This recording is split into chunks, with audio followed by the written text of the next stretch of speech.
Hi, this is Mira, Anca's AI avatar. Welcome to the Events Demystified podcast. In this episode, we're exploring the power of animation in storytelling with our special guest, 𝐂𝐿𝐴𝐻𝐻 Arthur. 𝐂𝐿𝐴𝐻𝐻 is a British-born Ghanaian animator and visual artist known for her award-winning work, including the short film Black Barbie, which has been showcased worldwide. Together with your host, Anca, Platon, Trifan, they will demystify the impact of animation on storytelling, female representation, and mental health. From breaking barriers in the animation industry to empowering diverse voices through creative expression, this episode is filled with inspiring insights you won't want to miss. Whether you're an animator, a storyteller, or someone passionate about representation in media, this conversation will broaden your perspective and ignite your creative spirit. Don't forget to subscribe to the Events Demystified podcast on Spotify and YouTube for more actionable advice and insights from industry experts. Let's get started.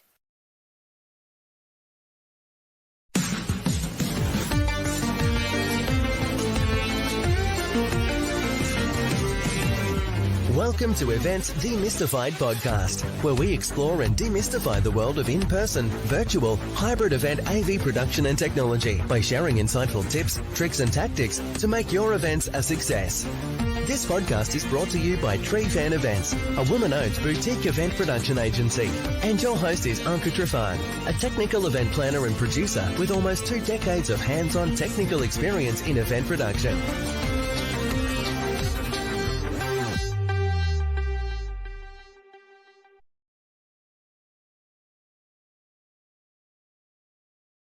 Hey everyone, and welcome back to the Events Demystified podcast. I'm Anca Platon Trifan, your host, and today we're going to demystify a topic that we haven't really touched on before, which is the impact of animation on storytelling and female representation.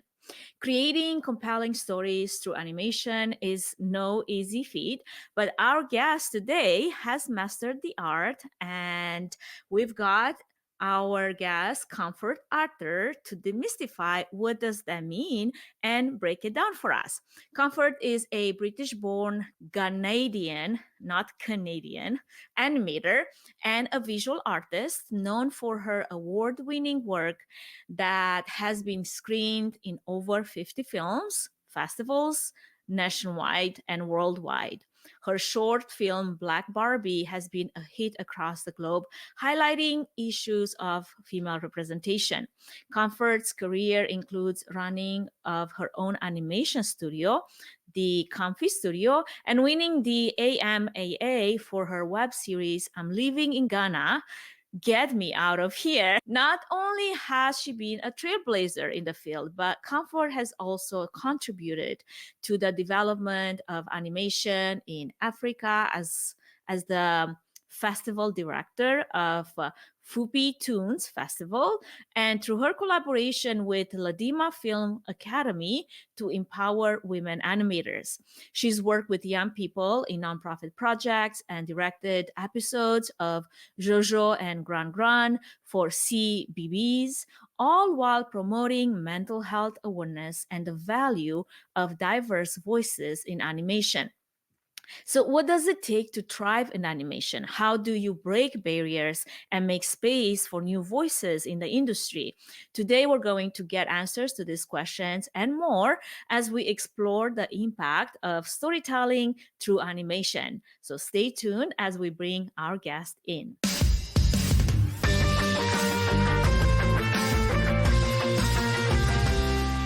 𝐂𝐿𝐴𝐻𝐻, welcome to the show. How are you doing today?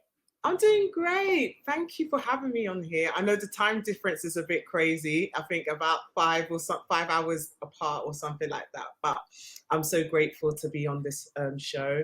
And I'm so grateful. Even how we met was really funny, especially from South by Southwest. It's crazy that a big film festival, we meet on circumstances, situations, and then, we have this connection. I'm now on your show. So thank you for having me here. Absolutely. Well, as a matter of fact, I remember how we just ran into each other. I think it was at like Pupuri. I know, and you wanted a picture taken, and I was like, okay. And then I started speaking a little bit of Romanian. Yes, and I was like, wait a second, this does not make any sense. We have to investigate further. But that's the power of networking. And I think, especially as a filmmaker, you need to find ways to weave into connecting to people. And I think film festivals is a brilliant way to meet people that you possibly won't meet if you're in your own country. So that was really cool. So, yeah. I totally agree. I actually I met you, and then I met another friend from New Zealand Oh, that nice. we just both connected, and then we spent some time doing different things and joining different activations. And now we're friends on LinkedIn, but we keep in touch via LinkedIn. And I'm excited to keep in touch with you via the podcast and following your journey. I love your show, and we're going to touch on that a little later. But I want to start with the beginning because I feel like you have quite a fascinating story to tell, and it's a story of resilience and how you've worked in a supermarket for 7 years before your animation career really took off. And I'm pretty sure when you do that for such a long time, at one point I'm wondering if you ever lost hope that it will ever happen. And all of this is such a testament to persistence and obviously how unpredictable life can be sometimes. So let's kickstart our conversation today by having you share a bit of your journey to today, highlighting maybe some of the moments during that journey that really helped shape your perspective as an animator. So first of all, I like to always, I mean, I do a lot of talks in schools to encourage students, but I like to always be honest. I think a lot of schools or a lot of universities has this perception that when you finish school, that's it, you get your job, the dream job. But sometimes not for everyone that is the case. And that was the case for me. When I went to uni, and I'm going to now expose my age, but it's almost 15 years ago when I finished graduating. Graduating, and now people are going to try and do the maths, but 15 years ago, that time, there wasn't a lot of Black females interested in animation and even doing graphic design, especially as an African. Most of the time your parents want you to either be a lawyer, a doctor, an accountant. But my mother, bless her, when I said, you know what, I want to go into the creative industry.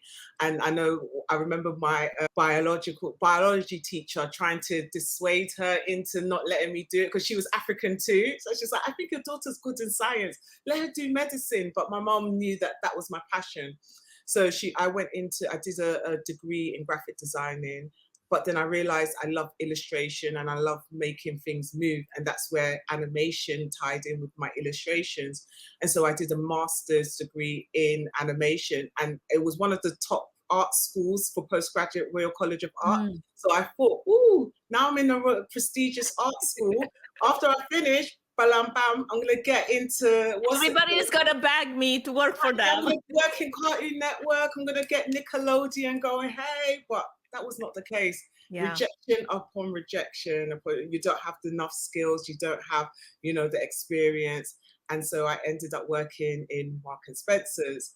But this is where I want to encourage those that are listening that whatever situation you are in, there's a moment that you can learn something. Just because I was working at Marks and Spencer's, I learned how to deal with people. I learned how to, take care of things, how to manage things. And it's Marks and Spencer's supermarket. How can you learn so many? How can you look what possible things that you can learn in a supermarket? But you can learn how to, manage someone else when they put you in somewhere. How to put things in order. How to be particular about things. And that's how, as a director, that I'm very particular about things because I learned those skills. And also, as a director, you have to work with people. And I learned a lot of people skills, navigating a supermarket and having patience because, you get some rowdy customers and annoying customers. So that's something, whatever situation you are in life, you always have to see that what skills can I pick up for my, when I get to where I'm going, what I can use. So after about 7 years, my sister found an ad in Ghana, where I'm originally from, so I'm Ghanaian, and they were looking for an editor position. And I had no idea how to edit. I'm only editing my short films for school, but I was desperate to get into the film industry whether it be in Ghana, whether it be in England. So I applied to this job, Sparrow Productions in Ghana. The director, the manager and director, Shirley Frimpong-Mensah, she was one of the biggest directors in Ghana at that time. So I applied and they said, have you done any experience in editing? And now for those that are listening, I'm not going to encourage you to do this, but I lied. I had to lie. It was desperate, you know, girl, I had to lie. I had to lie. So I was like, yeah, I've worked for Channel 4, I've worked for BBC, I've worked for E4, I've done so much editing. I've done nothing. So they were like, that's fantastic. And then they asked and then the first project came about. they were like, can you edit a 30-minute episode for our new show? And I was now looking at YouTube, trying to understand how to edit. But and they gave me a deadline, which was 3 days. I failed the deadline. Oh my. But this is the key. Because of my skills as studying, you know, directing it and learning about storytelling and stuff like that, the director said that you suck at editing, but we're going to train you. But we've realized you're actually a good storyteller for your cuts. You didn't finish everything, you know, the deadline, but your storytelling is great. And we would like to have you as an editor. We're going to train you up and then, you know, take on the role as the senior editor for our company. And that's how I moved to Ghana, from London to Ghana, and forgot about the UK for 8 years. I was living in Ghana, working as an editor for 3 years. And I realized after that 3 years that it was time for me to actually tell my own stories. I enjoyed editing for Sparrow Production, but I had stories to tell of my own. And so I resigned and did my first film, The Peculiar Life of a Spider, that got into a few festivals. Then I did Black Barbie, which is the film that got my name into so many film festivals. And then I just started making my own content and putting them into film festivals, you know, before, you know, reaching into, you know, getting that big break into mainstream directing. I just started putting my films into film festivals. People started knowing who Discomfort Arthur is, and people started reaching out to me and saying, can you do some teaching? Can you do some talking? Can you come to our festival to talk about your experience with, you know, with Black Barbie? And then after that, in 2019, I moved back to the UK. The pandemic happened. And so I decided I'll stay in the UK for a bit. And then they were looking for a Black director to direct on 𝐂𝐻𝐭𝐞𝐫𝐬 and Gran Gran, which is a Black family in the UK. And they wanted to have a Black voice. And hence, I didn't have a lot of experience in directing for mainstream, but because of my, you know, CV of work of my short films, they said I should come on board as the assistant director before moving on to as an episodic director. So I've had a, you know, 360, you know, way of fighting into the industry and getting into the industry by doing my own stuff, and then people knowing of my name, and then getting into the industry through 𝐂𝐻𝐭𝐞𝐫𝐬 and Gran Gran. So it, you know, there's so many different ways to get into the industry, and it's not just like A, B, and C. It can happen in any different shapes and sizes. Absolutely. There's so much to unpack there, Comfort. And I can definitely, going back to the few things that you said in the beginning, I can relate with, you know, as a Romanian myself, moving to US many, many years ago. But growing up in Romania, like the 3 career paths that you have is you can be a doctor, you can be a lawyer, or an architect. And I was like, well, none of this really fit my dream job.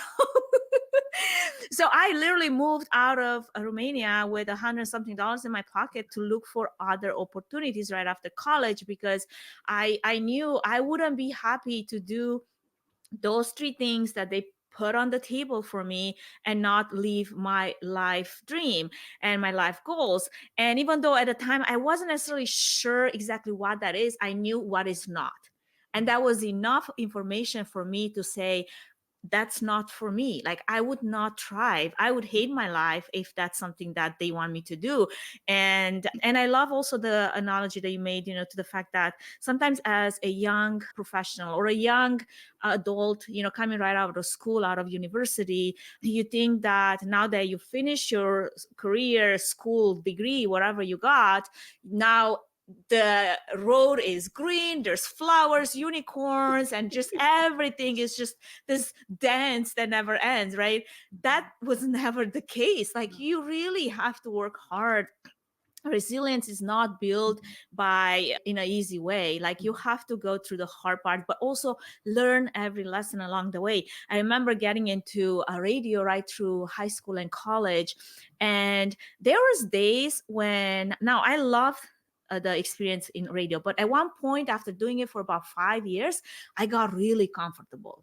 And I remember just like doing the minimum necessary to just like get by. It wasn't exciting for me anymore. And I regret those days the most, because I could have made so much more with those. Like, instead of just like being okay with what I was doing, pushing the envelope to create, new content or to do other things. But instead, I was just like totally comfortable in that spot and thinking, well, I'm in radio. Like, I'm more famous than everyone else I know around here. But that was such a like mindset that needed breaking. And sure enough, did US break that mindset? For sure, right?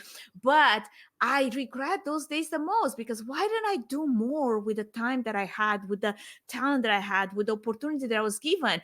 I can't go back now to change that path, but I feel like I could have done so much more, Now, obviously, that's subjective to each person. Yes. For me, doing so much more is on top of me doing a lot. Because there's always something more that I could be doing, even today, even then, even in the future. I know that I will never be content with just doing your average person more, right? So there's obviously limits to that as well, and a different measure for each one of us. But I love that you brought that up, and your entire journey that brought you to, back to UK right as the pandemic is it's like a full circle. So I want to ask you, what challenges did you feel like you had to overcome before getting this first big break as a director, and how did you feel like you handled it, or could have handled it better if you feel like you didn't? Okay, so when I was living in, and I started, as I said what you said, I didn't wait for that big break. Sometimes you have to break the doors down to get what you need, and that's what I did. I said, you know what, I'm not waiting for the next funding to do my projects. I'm gonna just try and make something. And I already said to myself, I'm not gonna be an animator. When I did my MA, I realized that animation, being an animator, I'm not the best animator, but I'm going to make sure I'm going to be the best storyteller. And I think when it comes to animation, there is so many different, I don't know how to say this in English, there's different parts of animation. You could be the animator, you could be the animation director. Different paths to go on. Right? Different parts. And I realized that I actually want to be a director for animation. I want to dictate how the story looks, how the story tells. But I don't want to be an animator, because and nothing against animators. I actually respect the animators because they have discipline, they have patience. But I just didn't have that patience. So one of the struggles I had now was that if you want to make a full production, you're going to need animators. So I said, you know what, let me animate for now. Let me do my animation. Let me find a style that's quirky enough, that suits me. But let me tell good stories that even if my animation is crude, animation looks like, what's it called? South Park-ish, crude. Tell a good story. And I tell people, just tell a good story. Animation is the tool. But the storytelling, people will not focus on how crude your animation is. But if you tell a good story, like if you watch Living in Ghana, Get Me Out of Here, it's the most crudest of animation. But it's gone into so many film festivals. People love it. When you get the reaction, people are laughing. It's the story. So one of the challenges I had was, how do I fund my films? How do I do it? And I started just making, like I said, doing it myself. collaborating with people that I knew, friends, and saying, look, I don't have the money, can you help me make the sound? So sometimes you've got friends that, when they believe in your dreams and they know that your dreams are good, they will collaborate with you no matter what and push it. You don't have to have all that money to make a good project to get into a film festival. Just tell a good story. And so for me, that was one of it. Funding was a big thing. Again, being a woman, one of the only few female directors in animation in Ghana when they were, that was about 10 years ago, when they were starting animation, when, not a lot of people was doing animation, to try and say, hey guys, look at me, I do animation. It was quite tricky, but I had a lot of male friends that were actually positive. Most of the people that have actually helped me to get to certain places have been men. So, that has been brilliant. And I didn't feel, ostracized, but it was tough for me to get myself out there, because animation can be a very male orientated field, especially when you get to the directing level. And so just, that's why I had to prove myself by getting into film festival, winning awards, to say like, yo, there is a Black girl and, African girl who's actually winning awards and getting my name known, and so that was, the struggles that I had, just trying to get myself known out there in Ghana, that I could, be, in this industry as well. So to the few things that you mentioned, especially as a young professional creative that wants to, pursue their dream, whatever that might be, either in storytelling, animation, movies, films, independent or not, all of that. What would you say be your advice to that person? Because I feel like for those opportunities to come to you, sometimes you have to create them, right? Like, as you said, like you created an opportunity for yourself, even though you didn't know necessarily how you're going to figure out this editing. I remember I took on a project, and the project was not supposed to have a whole lot of like color correction and none of the actual technical editing. And then I found myself like neck deep into it. But because we're industrious and because we can figure things out, I was like, okay, you know what? I have done harder things than this, and I will teach myself how to get this done.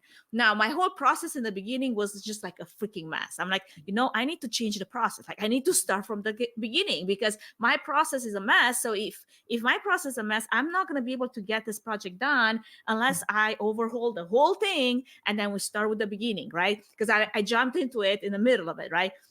So to your point, like, to create those opportunities, what advice would you give to someone that feels like, well, it sounds great because it sounds like, you were able to be in the right place at the right time, find the right people. But I feel like I'm just by myself and I don't know exactly what to do, how I can advance moving forward. Yes, that's a great question, because I get this a lot with youngsters that, and even myself when I first started,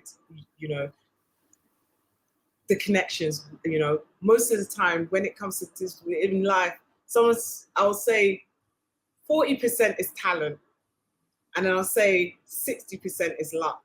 For those that are Christians will say God, but some of us those that are atheists will say luck.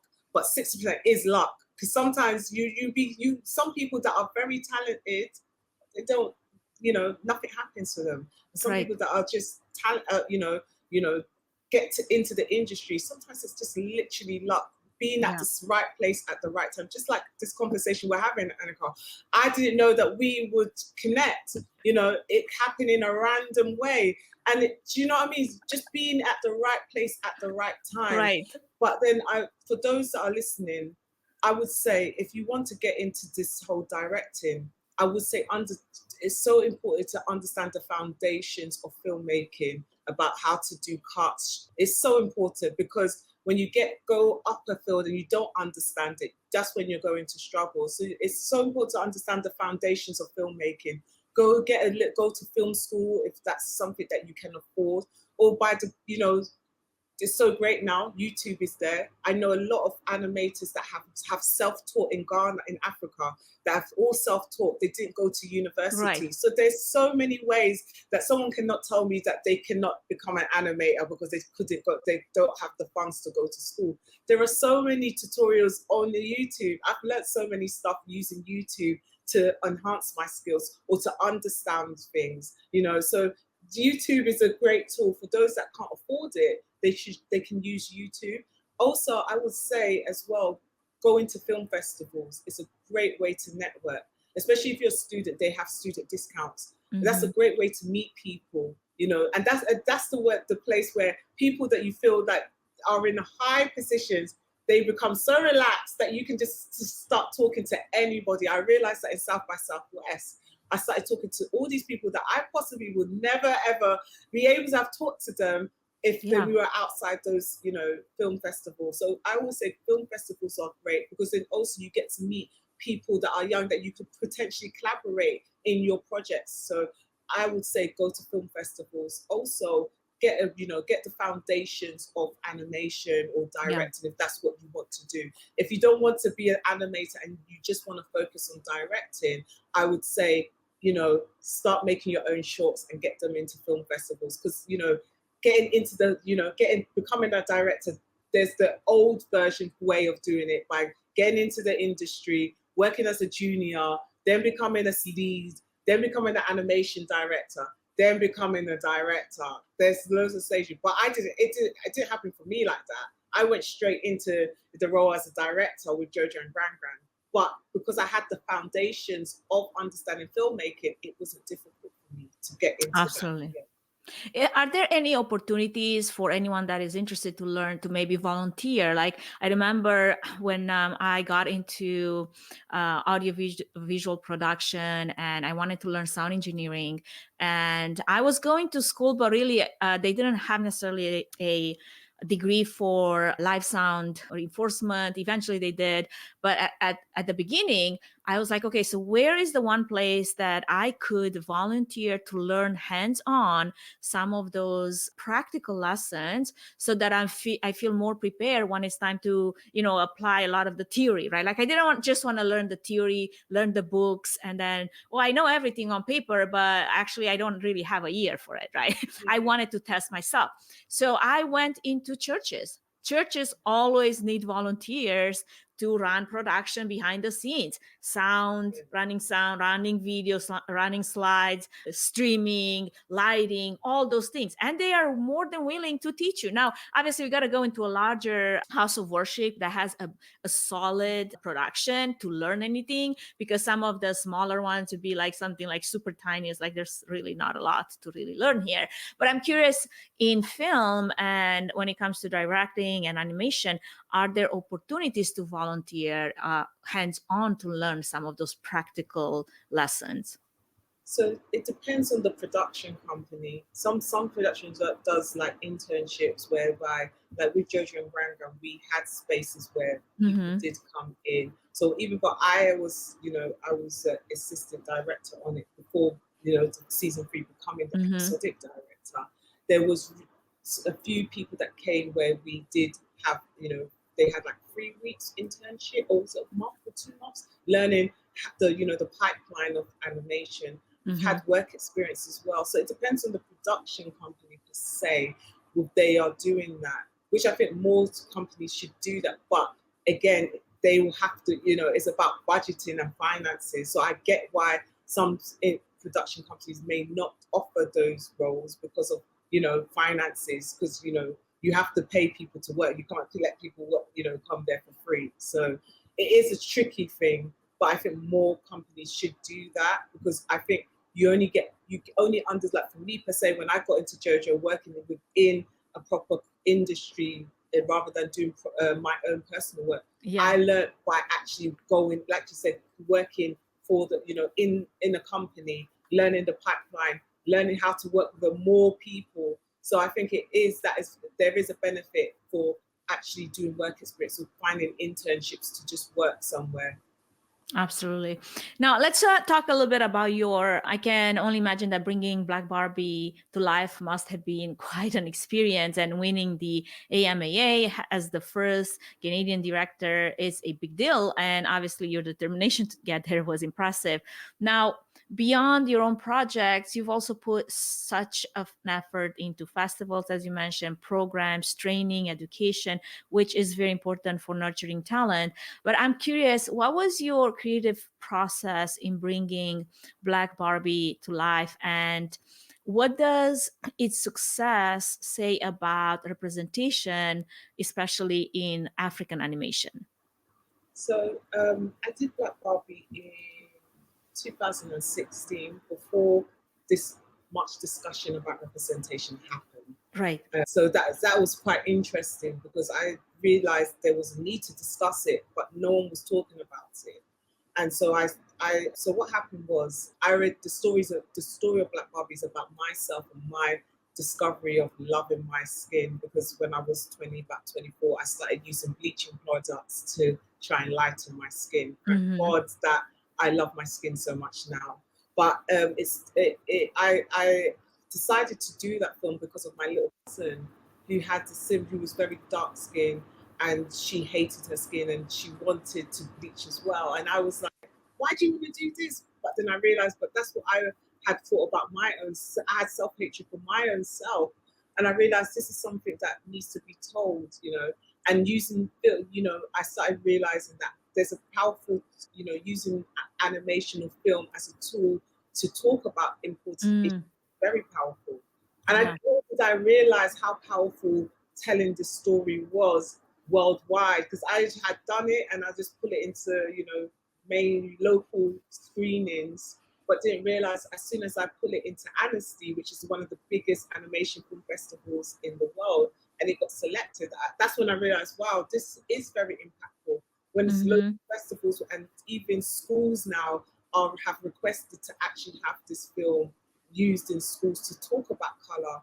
And I didn't realize that Black Barbie wasn't just about black skin, but it's about general skin, loving yourself, the skin, the color that you're in, and the discussion about colorism, about, colorism, about race. It has so many levels to it, the film. And that's where I realized that as a filmmaker, my niche was actually talking about social issues and using animation as that tool to talk about that in an entertaining or an educative manner.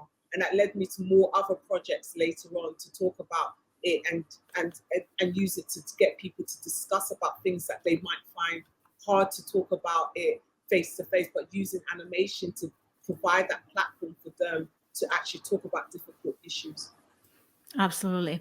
Well, I give you kudos for all the work that you have put on making sure that there is a conversation is happening and there's representation, especially in African animation, and you're bringing that to the mainstream, right? Because unless you live in that environment, you wouldn't be able to, one, present the actual situation, but also talk about it from both sides. Like, here's me living in it, but also from the outside, living in UK, you can remove yourself from it and then still see it subjectively, right? So I feel like that's a very important piece, because you want to be both objective and subjective to this matter. Now, before we move forward, and I would love to talk more about your collaboration with Black Tribe and how it blends animation with mental health, we're going to take a quick break just to give a shout out to our main sponsors, as their support really makes it possible for this podcast to happen and for those meaningful conversations to take place. And then we'll be right back, continuing our conversation. So don't go anywhere. We'll be right back. Before we move any further, I wanted to give a quick shout out to our main sponsor, Trifan Events, which is a boutique event planning and production agency that will come alongside you, offering personalized event planning and technical support, strategic event design, production and technology management, and flawless execution for live, virtual, and hybrid events. The team at Trifan Events is passionate about planning and producing event experiences that get people involved with true moments of interaction, engagement, and co-creation, while offering white glove treatment throughout the entire planning process, enabling you to reach your event goals with the use of creativity, production tools, and event technology. To find out how Trifan Events can plan and produce your event become memorable, go to trifanevents.com.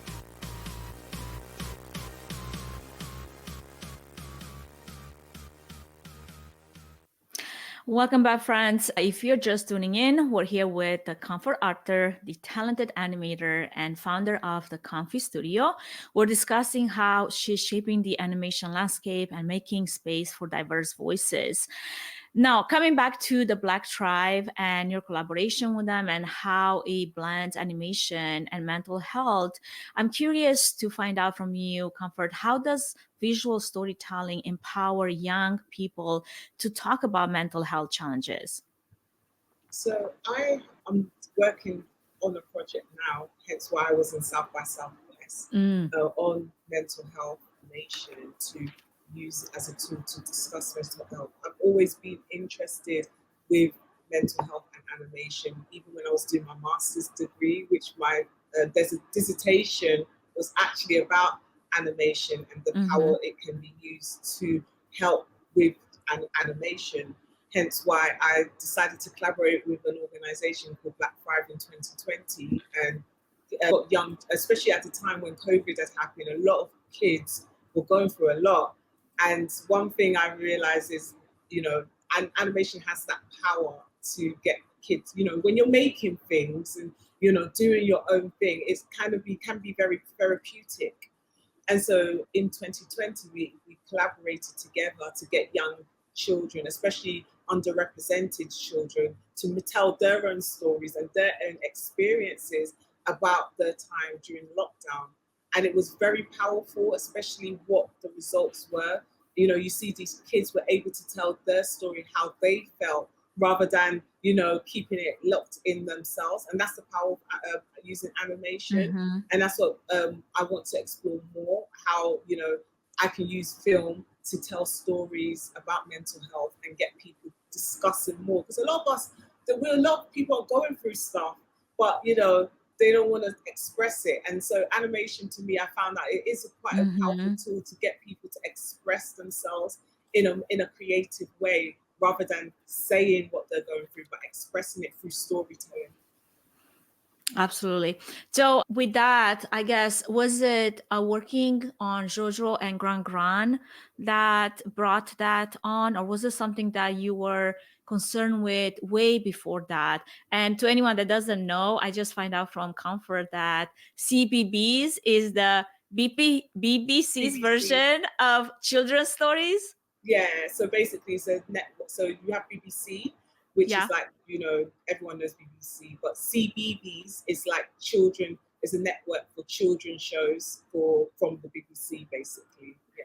Well, I want to know, first off, what type of skills, like unique skills, does directing a children's series bring to your storytelling toolkit? And then you can, if you have any more that you want to talk about on promoting mental health awareness through this particular show, that you felt like for anyone that is looking to make it accessible and provide resources in a creative way, what should be the steps to follow to get there?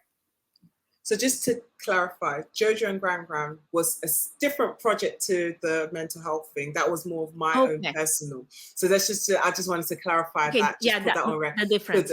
So 𝐂𝐻𝐻𝐿 and Gran was actually an opportunity for me to direct on mainstream, which I'm sure someone that's listening is actually probably wants to be focused on how do you get into mainstream directing. Right. And so again, like I said earlier on, some people work up the ladder to get it from working as a junior to But personally, I want to hear for you, like what type of skills do you feel like it brought? Because I feel like it's a different type of project altogether, right? Yes. Definitely, directing for kids is not different from directing normal, adult content. But you're telling a story. You're telling stories so that children can understand. So you have to be a kid yourself. Yeah. No, at some point you have to think like, How would a Like a kid. child understand? Yeah. Exactly. How do I visually tell these stories so that children will actually understand it? Yeah. Because you can't, you know, when you're telling a story to adults, they can understand things much more easier. But when it comes to kids, you have to be, especially in terms of your visual language, how do I tell these stories? But children are not silly and they're not stupid. They understand, they pick up things very easily, you know, but you have to keep them very entertained. Yes. So it's very important, you know, making it very action. With Jojo and Gran Gran, you know, we had a lot of montages, so we were able to make it use a lot of actions, you know, a lot of singing and stuff like that. So that's very important. If you're directing for kids content, how do I tell a story that kids will pick up on, kids will be entertained, you know, using all the skills that you learn in film, you know, in film language. How do I keep them entertained? It's the same thing applied in terms of my directing, breaking down scripts, you know, knowing the tools to tell like close-ups and wide angles, knowing the film language and applying it to the short form into animation for kids. You know, you don't want to make make all the shots long shots. You need to be creative as well. You think creatively how you're going to tell a shot, why you're using these shots, you know. And so for me, that was very important. But also working with a bigger team. You know, a lot of people think directing is just calling the shots, but you're also managing your team. You know, you as a director, you have a blueprint, which is your episode. This is how I envision it, just like if you're doing a short film, but you now have to trust other people to bring that vision. You're like, when I was doing my short films, I was doing everything. But when I was working on a mainstream show, I was delegating to the team, trying to get them to understand my vision. So you have to be very articulate. You have to make sure everything that you are saying in your animatic, for those that don't know, animatic is like as a storyboard, moving storyboard. So you need to make sure your whole team understands this is your vision, because if they don't, you know, these are all individual creatives. They're going to try and put their own creative, you know, which is no problem, but you have to, as a director, you're steering everybody to your direction. So you're managing your vision, basically. Exactly. And this is what people don't realize about directing. It's not just, you know, I'm the director and that's it. You know, I'm just calling the shots. Everything at the end, any mistake, you hold it. It's all, you know, your team can make a mistake, but at the end of the day, no one's going to blame the, you know, visual effects for doing something wrong. They're going to blame you because you are the director. So you have to be also have a good attention to detail. You can't be, you know, you have to challenge also if your team is not doing what you want. You need to speak up. I had that problem when I first started. I'm a very introverted person. If people don't agree, may not believe it, but I am. And when I was in the I think most creatives are forced to be what I call ambiverts, because for a limited amount of time, I can be an extrovert and I will reserve those times for when I need to be. But then most of the time I am like by myself and I love it. I did, like, especially being being a Black woman directing the majority of non-Black people. There is that sense of how do you know, but my team was great. And I think that's why hitting onto you, that representation within this creative space is so important, because especially with Jojo and Gran Gran, where the show was about a Black family, you need a leader who is Black to tell, you know, especially in the art department, we had loads of, you know, white artists. And there was times when I had to rein it in, like, this is how things should be designed, you know? And that's why I say it's important, representation. And I'm not saying that even if it was a white director, the result wouldn't happen. I think it would. But sometimes there's certain nuances that you can pick up on. And I always bring up this example. There was one part of the a magazine, and it was only 2 seconds in the shot, but the designer had created on the front magazine a light-skinned character, but the person that was going to read that book was a chocolate-skinned character like myself.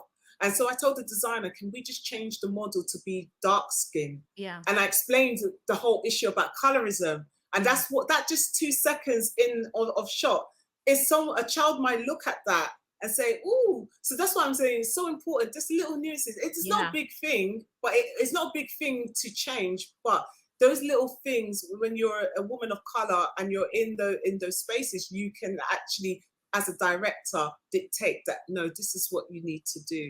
So I yeah. was a side paragraph, like a really side comment here. I was in a store and I was shopping for something, and I remember when I had my kids and they were babies about 10, 11 years ago, there was no merchandise like for babies that was basically designed and aimed for people of color, like pacifiers or anything like that. And I was walking past this aisle of baby things, and then my eye, like my side vision caught the side of one of those aisles, because now I'm no longer like needing to go into those aisles, and I'm like, thank goodness.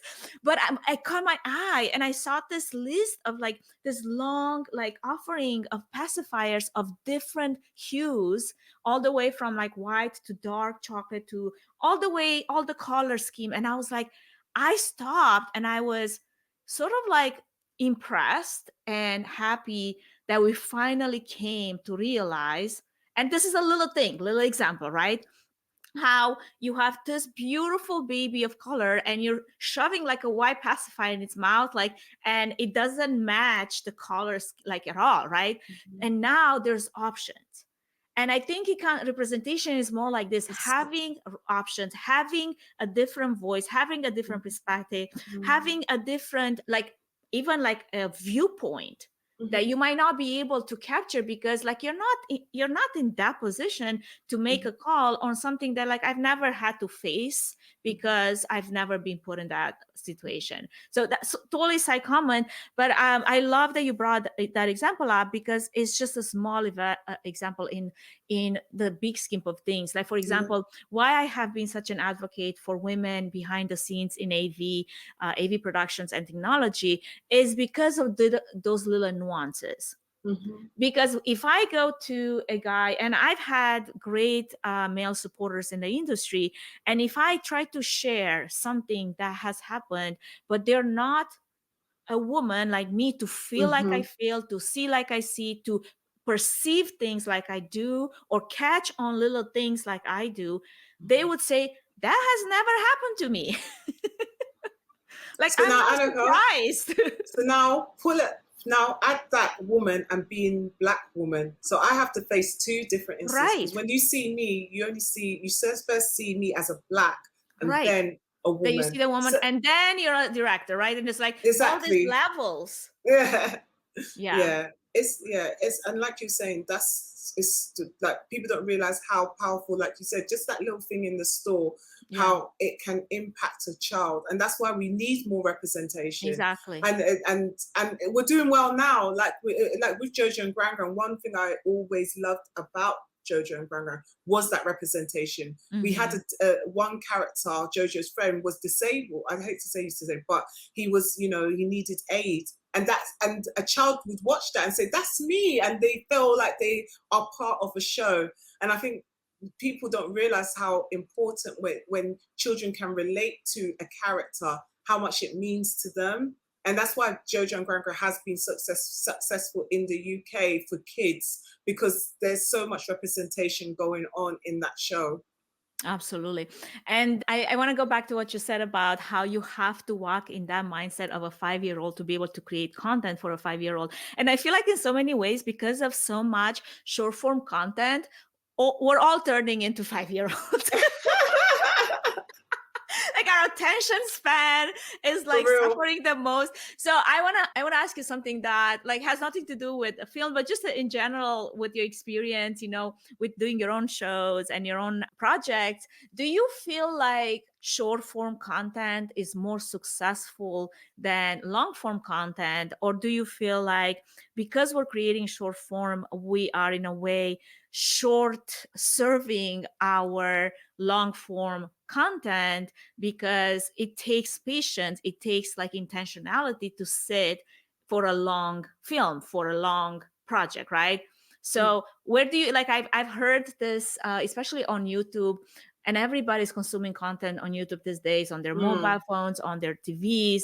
Like my kids, they don't even know there's an actual TV like channel offering, because YouTube is their offering, right? So I see how successful short form content is, but at the same time, like it really, like it has a price that we're paying for consuming so much of it. Like, you know, TikTok is a great example. And but then conversations like this, right, that can go up to an hour, they take intentionality. They need time to be consumed. You need to actually give it some bandwidth to take it in, right? So I'm curious where you stand on that front. Oh, that's a good question. That is a very good question, because for me, I think it's where it's being placed. For example, if you're going to do something like this, what we're doing now, putting on Instagram, no one's going to have time to watch it on it. So I think you have, like you said, you have to be intentional on where you're putting it. So if you're making long form for the cinema space, that hasn't got a problem, because people have come to pay to watch it and know they're gonna, watch, be there to watch, be there and watch it. Yeah. And one thing about, I think Netflix is doing really well, they break things up. So, when you're watching a show, they have, and it's very episodic, but if you put them all together, it's probably, you could put it all together and it'd be a long format film. So sometimes they break it up so that you can watch a bit of it, then go away and do what you need to do. Like, I feel like Netflix miniseries and shows used to be like about 50 minutes long. Now they're all down to 20. Yes.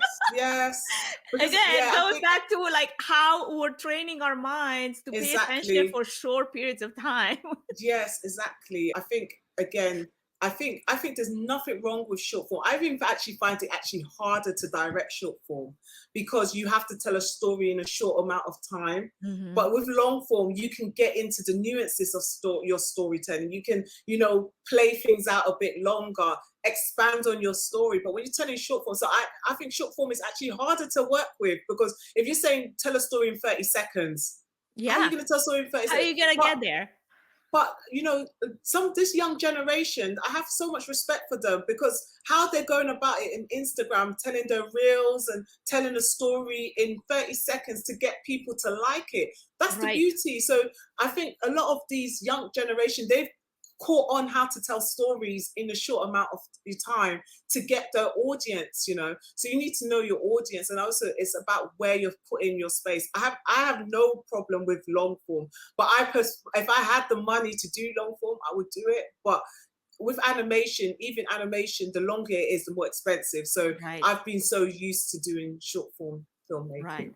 And now AI has come into the mix, which is a complete. I mean, I want to touch on that before we end the conversation, because it's a big disruptor. So, how have you seen it either help or maybe be a disservice to the industry as you know it?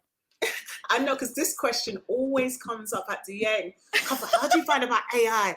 And the funny thing is, AI has been here for time. I agree.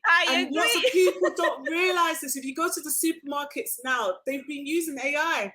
We've been using AI. So absolutely, like I don't know if you do shop on Amazon, right? Like you have Amazon Prime and all that. But like our habits of shopping have been dictated by algorithms for at least 20 years. 20 years. It's just now the language is frightening people. Artificial intelligence. Right. I know, right? So that's why I'm just like, when the industry, when it came about AI, everyone was like, oh my God, it's going to affect animation. We're going to lose our jobs as a director. We're finished. The whole thing is over.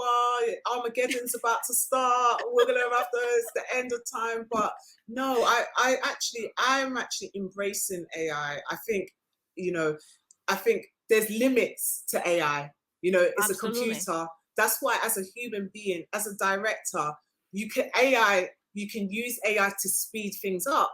For me, I'm dyslexic, so I use ChatGPT to help me formulate stuff.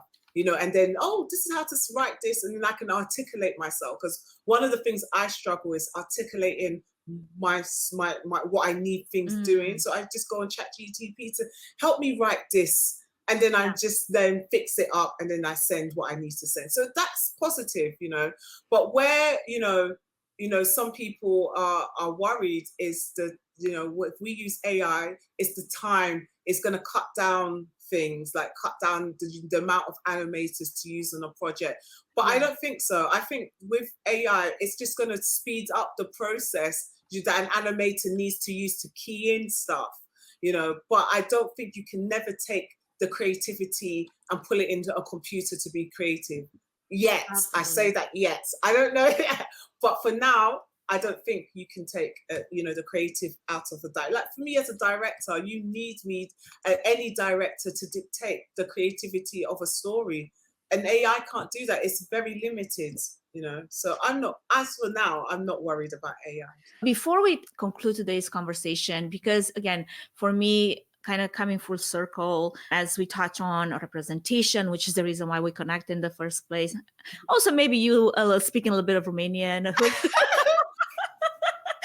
But also the importance of sticking with it, being resilient and determined, and finding opportunities, even though they're not always given to you, and then creating opportunities for others. Because, as someone that has come from working her way up from where you were, I love your passion for education and providing educational opportunities for others that might want to embrace the same career choice that you have. But all of that comes down to also our mental health, mental and physical fitness. And especially for creatives and for professionals, that can be a hard balance because that takes a toll. So I'm curious for yourself, how do you support your mental and physical fitness, and how important do you feel like it is for creative professionals? I think it's very important. I think especially at this time, when I think those will resonate with me, with this writer's strike that happened recently, and a lot of creators have been out of job. People don't realize how it has affected not just America, but even the UK. A lot of people, creators that were thriving in the industry, are now out of, jobs, and that does a lot to someone's mental health, especially even their own, their own self. Like, you've been working in the industry for years, and now just trying to work, work, in the industry is difficult, So there are a lot of people in the industry are going through mental health issues, and I can't say, this is what you should do. But for me, I'm not gonna lie, I like to travel. I love to travel, and that's part of my mental health. Honestly, I know this sounds like everyone's like, traveling, but as much as being a director, the second thing that I have to do is just escape from the UK a little, go somewhere, meet new people. I know people say, but you can't afford that. How can you afford traveling? I mean, not just traveling outside of the UK, just traveling within the UK as well. Just to, you just meet, like solo traveling. I do a lot of solo traveling. I've got a whole solo traveling Instagram page that I started traveling a lot when I came back to the UK, and little did I know how many people I would just start connecting to that wasn't in the film industry. And that to me was a way of escaping that life, that film creative lifestyle, to just be part of a traveling lifestyle as well. So for me, if I haven't traveled within 3 to 4 months, I'm like, I need to just go somewhere just to take a break from all that noise. I'm not saying to anyone that's listening that's what you need to do, but just find something that makes you happy and escape. That could be a hobby like kickboxing, it could be a cooking lesson, just something different that is not creative, or learning how to dance or something. So that's for me, that's my way of escaping all the havoc. It's like, okay, I just need to escape, let me just travel just for a couple of days. As a solo traveler, I usually just do it on my own, and then meet people on the way, and that helps me with my stories as well. I keep a note about all my encounters, all the people I've met, all the experiences I've experienced in a different country, and then I'll make a little note, and that again, a lot of few friends of mine that are females, they are encouraged by that. Seeing a Black woman traveling, solo traveling, has encouraged that. So that's one thing that I do to elevate my mental health, help my mental health. Thank you so much, Comfort, for sharing that. Now, I know we touched just a tiny bit on your project for mental health, but I want to hear a bit more if you're willing to share. I was just telling you how my kids, they get on this weekly call with a therapist because it's provided by our insurance, and for me, is an opportunity for them to get comfortable to talking to a therapist, to a professional, even if like all they talk about is like what happened at school today. And let me tell you, they actually tell the therapist more than they tell me, because they feel Wow. like, oh, we Yeah. can talk to this person because mom is going to start asking questions if I tell her that, yeah, I don't know, I pushed a kid, or something. Whereas the therapist would be like, well, let's talk about Yeah. how other ways we could, manage our emotions. So, because like for me, it took me forever to look at therapist as a resource. Yeah. I thought that if I'm going to commit to go to a therapist, I must admit that there's something wrong with me. Yeah. No, it's taken me a while. It took me about 4 years ago before I tried therapy, and it has been beneficial. And that's leading on to my project, I Want to Guess, which I was at South by Southwest with. It's about mental health. It's about this issue about, especially underrepresentation, about especially people of color, our difficulty in, especially Black men getting that access to mental health and going to get help, And so my project is this short immersive. It's going to be an short immersive film in which it talks about a young man who has these two unwanted guests, which is anxiety and depression, and you have to navigate through his journey as he experiences these two unwanted guests. I didn't want to make it into a normal animated film because I thought that this was the time, this project specifically needed to be more interactive. So is it immersive? Is it kind of like you have Oculus glasses, VR glasses, AR glasses? Okay, awesome. So it's going to actually be an immersive film, because I thought that was a way for people to actually really understand what it is like to have anxiety or depression. Watching a normal film is great. You can have a discussion, but the beauty of immersive filmmaking is you're immersing the audience into a new world, into a world where they are now part of the story. And that's something that I'm very interested now as a director, to actually bring your audience into the world, rather than you just being a passive filmmaker, audience just watching things passively. I wanted to bring them into the world. Well, so talking about AI as a tool to enhance that experience. I mean, this here, that's the example. That's the beauty of it. Exactly. And that's what we're trying to work with AI as well. That's why I say I'm not against AI, because there are ways that we can use AI to help with your project, with your storytelling, and how, this is still early days. We're still in the research, the R&D of it. We're still researching to see how we can, get this project on the ground. But it is what I was there at South by Southwest trying to understand more about this new world, because I have no idea. I'm new to this whole world. And so that's why, it was so important for me to be at South by Southwest to see what is currently on the market, how are people telling, and there was a few projects already that are using immersive filmmaking to talk about mental health. Well, one company that I met from the UK called, what's it called, Anagram, brilliant company, and they use using immersive filmmaking to talk about schizophrenia, talk about ADHD. And then there was one. Did you see the one that we're talking about grief? Grief, I forgot the name of it, but it was in one of those side meeting rooms where they had all the innovation and I saw emotional. It. I thought that was fantastic. Like it took you on this journey of grief and how it's so subjective, right? Because it's different for everyone. But it's kind of like that immersive experience that you are taking on this person's emotional journey, and you can put yourself in their shoes, like for real now. So if you have someone that is dealing with that and you don't know how to help them, or you don't know what they're feeling, if you go through that, hopefully by the end of it, you can support them somehow, or at least understand or be aware. and even not even just the person, but you as well, to understand what they are going through, because it's Right. it's so interesting that it's sad that when you have a friend that's depressed or going through emotion, you may not know how to, like you said, deal with it or understand what they're going through. There's some unhealthy languages that some people say, oh, just Just get grow over up. it. Over it, man. Just, Yeah. you'll be all right. Just get over it. Just go Yeah. Just out and think do of positive things. things. Those unhelpful dialogues, Yeah. and it doesn't help, because that's that. We know that depression isn't that like that. Someone can't just snap out of it. You can't. Some people just can't literally snap out of Yeah. depression.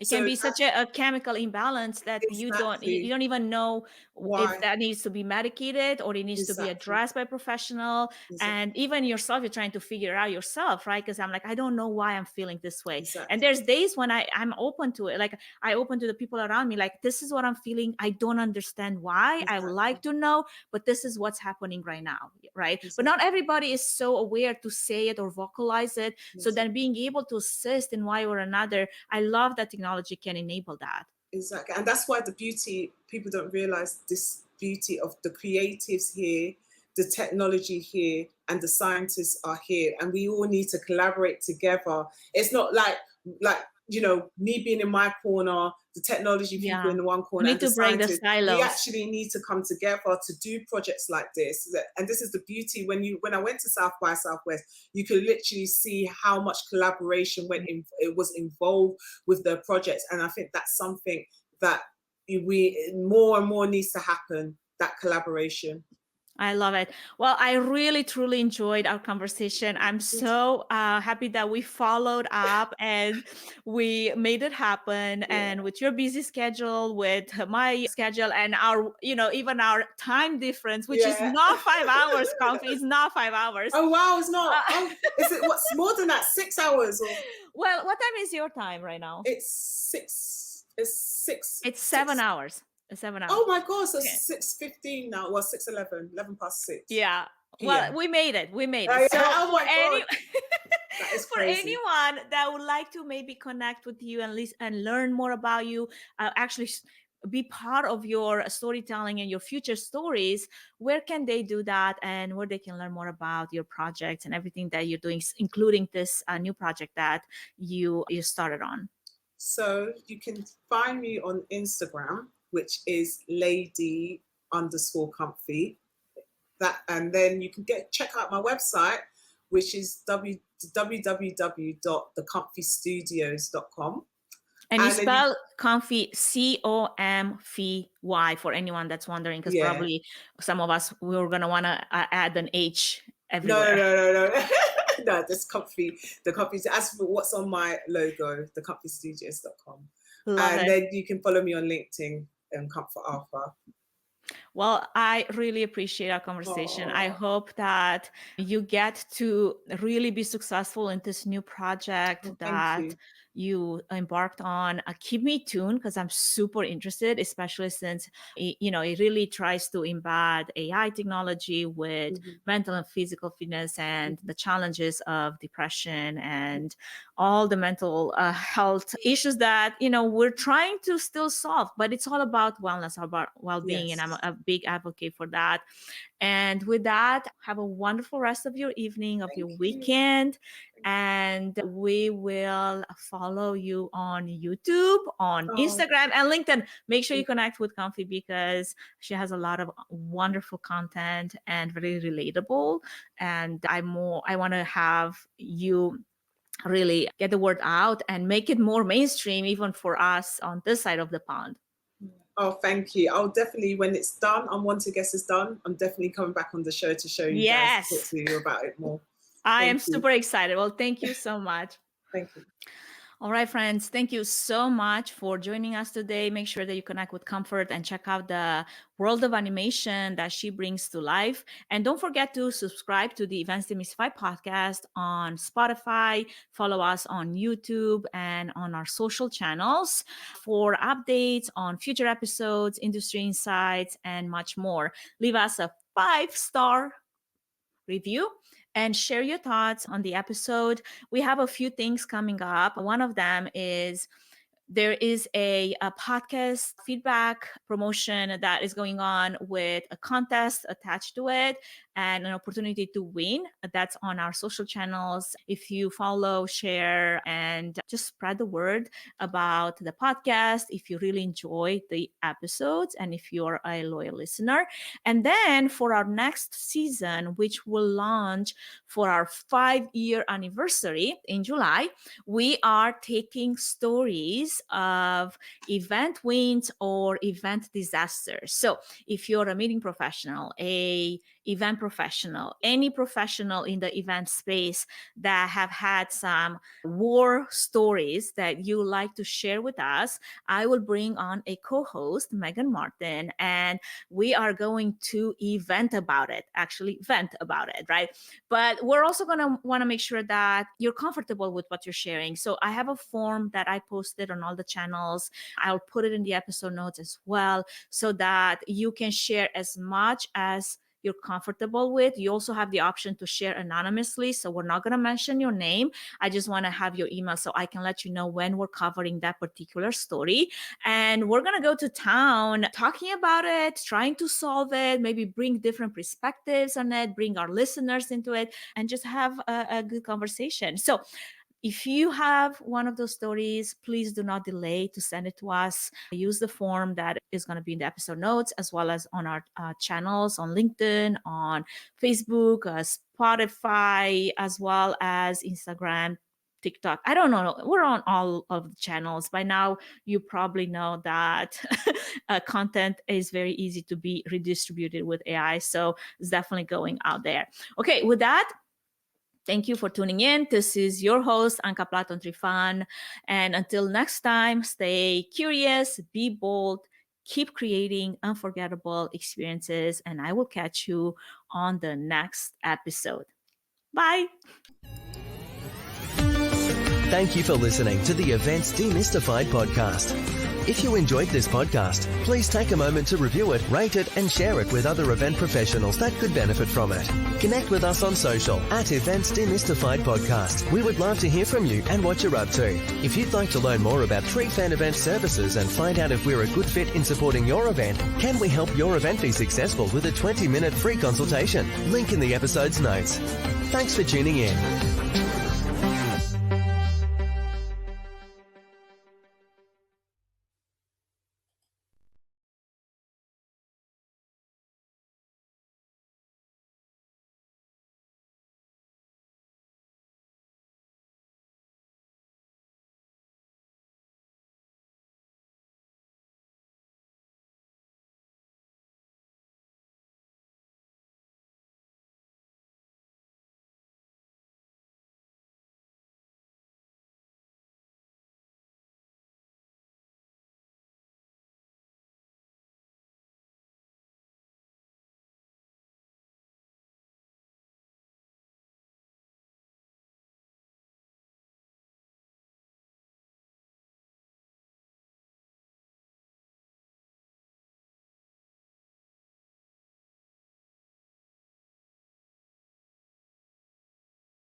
Thanks so much for tuning into this exciting conversation. Make sure you follow and subscribe to Events Demystified podcast to stay in the know about all of our upcoming episodes featuring some amazing guests.